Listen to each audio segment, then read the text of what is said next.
un chrétien est-il un esprit? Est-il un Dieu? Puisqu'il est écrit dans les Écritures, tel il est, tel nous sommes. Ou encore, aussi vous êtes des dieux, cependant vous mourrez comme des hommes. Ne faudrait-il pas aussi qu'un chrétien soit un Dieu ou atteigne par la consécration la divinité pour chasser les démons, guérir les malades, expliquer les songes et les interpréter? Amen. Que Dieu nous aide. Alléluia. Vous savez, je vais vous raconter une histoire. Il me rappelle, j'étais allé, André devait partir chez la servante de Dieu, Vanessa Assis. Soit il devait partir, mais non, je devais partir. Et puis, j'étais sur la route, je devais prendre un taxi. Et puis, il y a une connaissance que j'ai rencontrée sur la route. J'étais avec André, ma femme, et puis il m'a dit, il sait que c'est serviteur de Dieu. Donc, quand il m'a vu, il était en train d'arrêter le taxi là. Il dit, ah, homme de Dieu, bonsoir. Il a dit bonjour, homme de Dieu, il dit bonjour.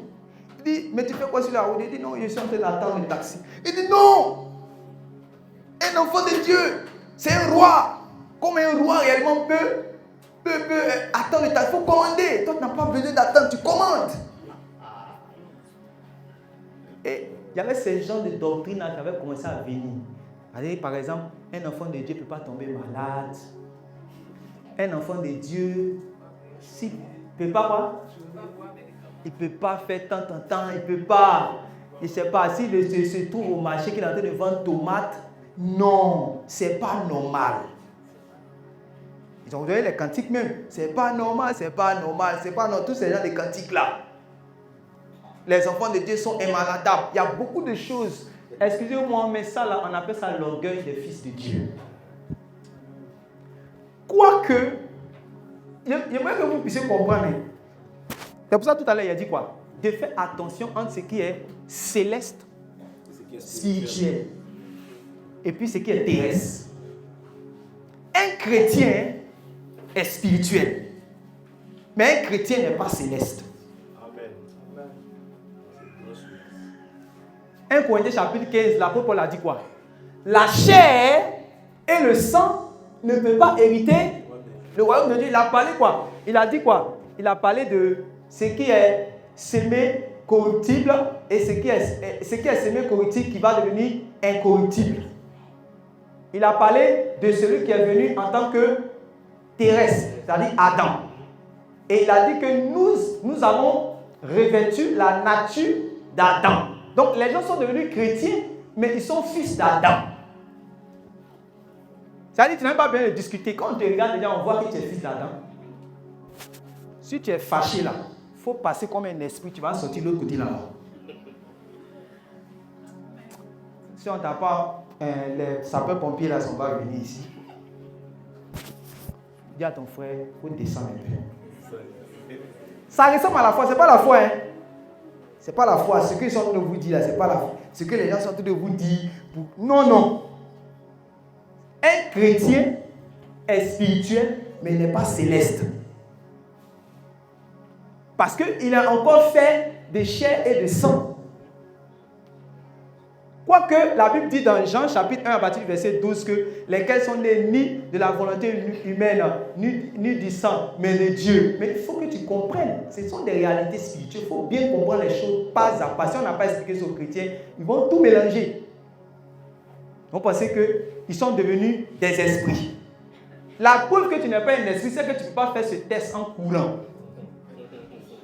Parce que si tu cours pour traverser, on va voir les gondos sur ton visage.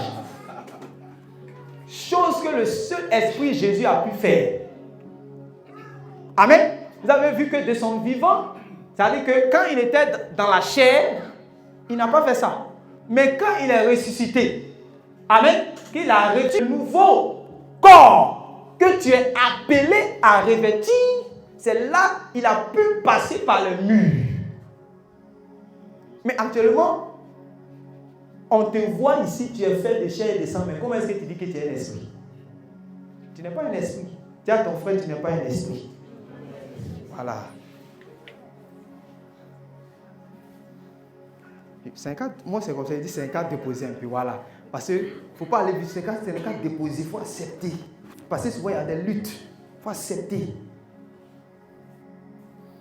Tu n'es pas un esprit, il faut bien comprendre les choses. Amen. Amen. Voilà. Un chrétien n'est pas un Dieu. Un chrétien n'est pas un Dieu. Si vous lisez 1 Jean chapitre 3, à partir du verset 2, lis ça rapidement, on va terminer par là.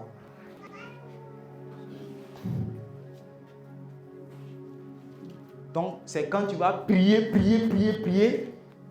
tu vas devenir Dieu, c'est ça, selon la question. Mais quand tu vas te consacrer, tu vas devenir Dieu. Ce qu'on appelle, il y a ce qu'on appelle goûter aux merveilles des choses à venir. Tu vois, non? Voilà, donc Dieu peut vous faire vivre certaines prémices. Par exemple, Jésus qui prie, les grumeaux de sang sortent. Un chrétien qui peut être dans une consécration, tout son corps peut devenir chaud, ou bien son visage peut être comme celui de Étienne au moment où on le lapidait. Mais cela ne fait pas de lui un esprit automatiquement. Amen. Alléluia. Amen. Les gens ne savent pas pourquoi ils sont pressés. Oui. 1 Jean chapitre 3. Oui. Bien-aimés, oui. Nous sommes maintenant enfants de Dieu. Écoutez, nous sommes maintenant. Qui est enfant de Dieu? Voilà. Si tu as expérimenté, tu es enfant de Dieu aujourd'hui. Oui, maintenant regarde. Et ce que nous serons n'a pas encore été manifesté. Ah! Tu es enfant de Dieu aujourd'hui, mais on dit, il y a un état, il y a une nature, ou encore, il y a un état, il faut faire ça, il y a un état que tu dois manifester. Que tu dois revêtir, tu dois manifester. C'est-à-dire que, actuellement, tu es enfant de Dieu, mais il y a quelque chose que tu n'es pas encore. Puisqu'il dit, et ce que nous serons n'a pas encore été manifesté. Ça veut dire que le chrétien est appelé à devenir quelque chose, mais quelqu'un. Plus tard. Et ce que tu es en train de revendiquer, je suis esprit là. C'est de ça qu'on parle. C'est ça qu'on dit, ça n'a pas encore été. Va dire ça à celui qui sont en train de te dire que tu es Dieu. Tu n'es pas Dieu. Dis à ton frère, tu n'es pas Dieu. Tu n'es pas un Dieu. Tu n'es pas un esprit. Tu es appelé à devenir un esprit. Tu es appelé à devenir un Dieu. Je vais t'expliquer. Continue, regarde, tu vas voir maintenant. Mais nous savons que lorsque cela sera manifesté, nous serons semblables à lui. Nous serons. Et celui qui parle là, lui qui est en train de parler là, je cherche les pasteurs qui sont plus loin que lui. Lui qui est en train de parler, le vieux, l'apôtre Jean. En ce moment-là, il parle à sa casquette d'ancien. C'est-à-dire il a tout vu dans la vie chrétienne. Lui-même qui a vu l'Apocalypse. Il dit que ce que nous serons là, ça n'a pas encore été manifesté. Toi, tu dis non, toi, tu es déjà esprit, tu es déjà Dieu. Donc, tu connais la Bible que l'apôtre Jean. C'est ce que tu es en train de nous dire. Mais comme les gens aiment qu'on les encense. Oh, tu es un esprit, voilà, Réma pousse, c'est ça. Je vais vous envoyer dans les écritures de votre Seigneur Jésus. Vous êtes ses brebis, non? Je vais vous. Moi, mon travail là, c'est vous accrocher à ces paroles. Amen. Oui? Nous serons semblables à lui parce que nous le verrons tel qu'il est. Donc on te dit même actuellement où tu es là. Tu n'es pas encore totalement semblable à lui, à Dieu. Tu n'es pas encore totalement. Quand on monte dans la révélation du Seigneur Jésus, Apocalypse, on dit révélation. Vous savez pourquoi on dit, quand ça commence, Apocalypse, on dit révélation du Seigneur Jésus. Parce que les apôtres l'avaient connu selon la chair. C'est pour ça que l'apôtre Jean pouvait mettre sa tête sur sa poitrine. Mais un jour, il a entendu la voix du Seigneur. Donc, il voulait se tourner. C'était dans une vision. Il voulait se tourner maintenant pour voir la voix qu'il appelait là. Quand il se tourne, c'est avec moi, waouh! Il voit quelque chose de terrible. Il voit 7 chandeliers d'or. Et au milieu des 7 chandeliers d'or, il y a quelqu'un qui a l'aspect réellement d'un homme, mais d'un fils de Dieu. Il y a le feu. Il arrive, pendant qu'il cherche à percer la vision, il voit maintenant l'homme là, ses cheveux sont blancs comme la laine blanche. Et ses yeux sont rouges comme le feu.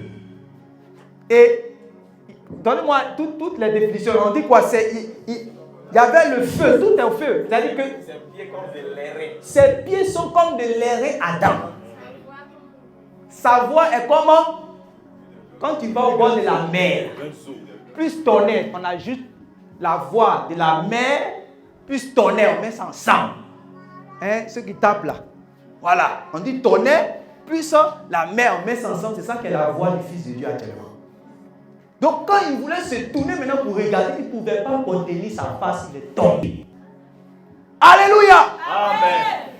Est-ce que tu as déjà vu un homme qui a l'aspect qu'on a donné tout à l'heure? On dit c'est ce que tu dois revêtir si tu demeures fidèle à sa parole. Et c'est cet aspect-là qu'on appelle Dieu. C'est cet aspect-là qu'on appelle esprit. C'est cet aspect-là que Nebuchadnezzar a vu quand il a jeté Meshach, Shadrach et Abednego dans le feu. Quand il a été dans le feu, il pensait qu'ils allaient périr dans le feu, mais il voit que ceux qu'on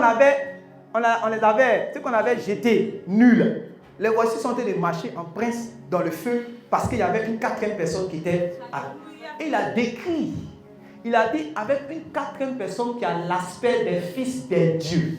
Pourquoi il dit des dieux? Parce que c'est un païen. Chez lui, il y a plusieurs dieux.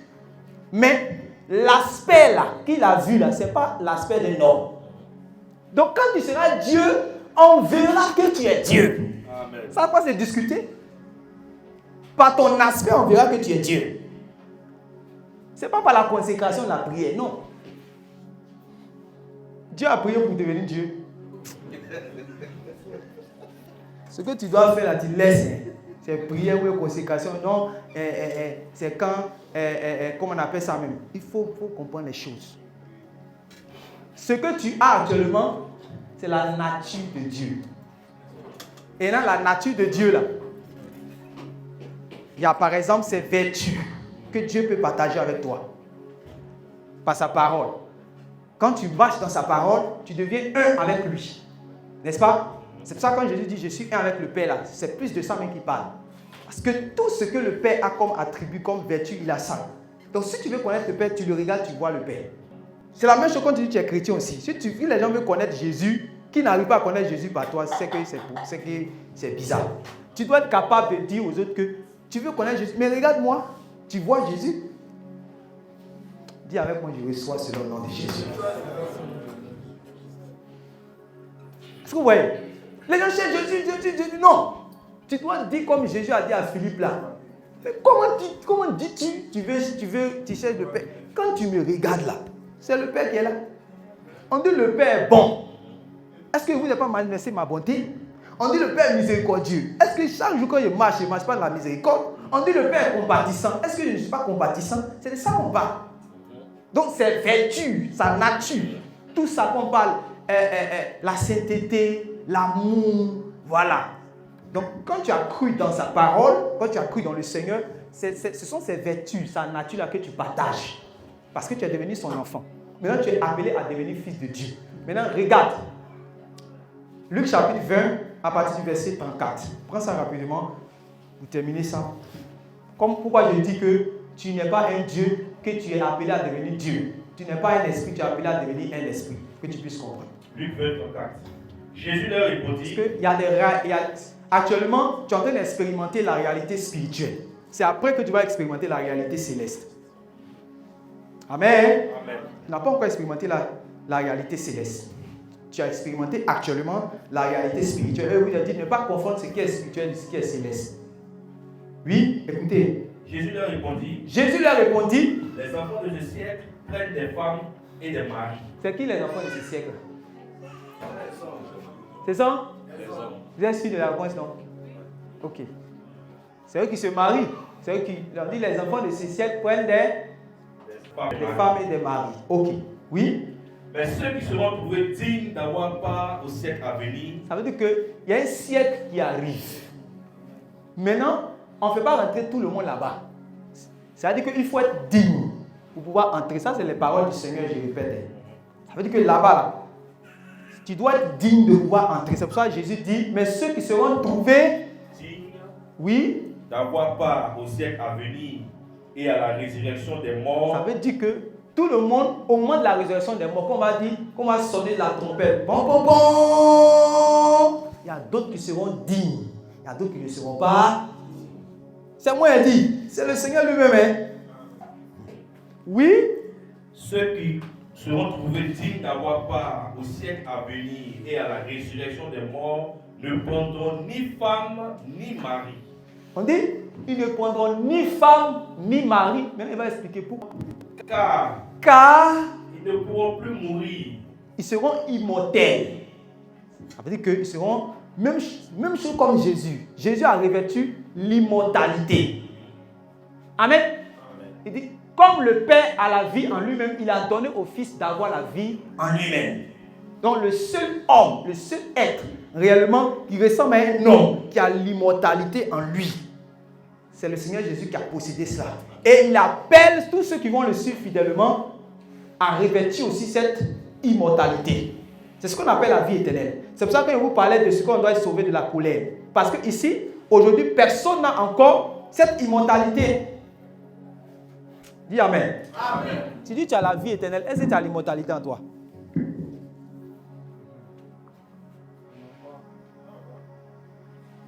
Puisque l'apôtre Paul a dit quoi? Que le seul être qui possède l'immortalité, c'est qui? C'est Dieu. Mais tu as vu un homme sur la terre qui a revêtu l'immortalité, puisque 3 jours après sa mort, il est ressuscité. Amen. C'est pour ça qu'on appelle le ressuscité, c'est lui qui est l'immortel. Il est l'immortel. Amen. Mais toi, tu as la vie éternelle. Est-ce que tu es immortel?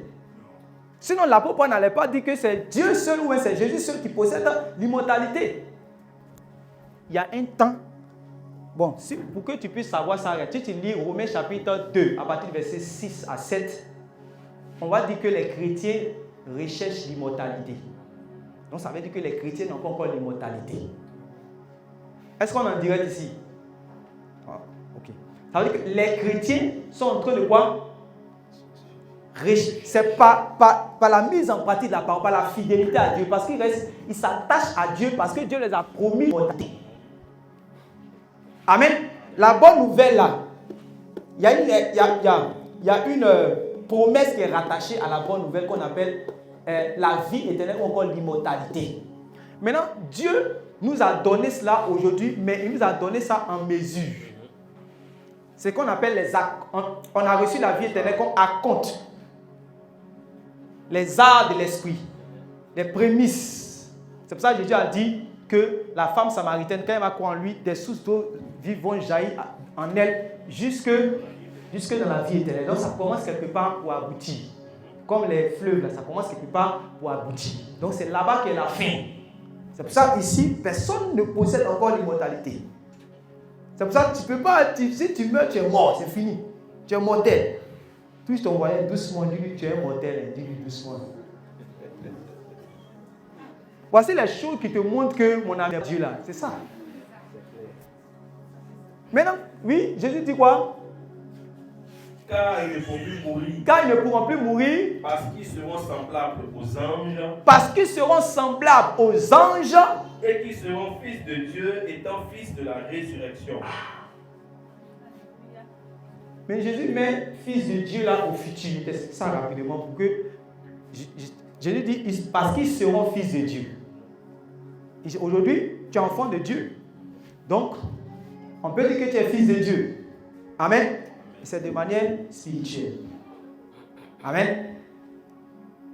Ce que nous serons n'a pas encore été manifesté. Où tu vas devenir comme Dieu est là.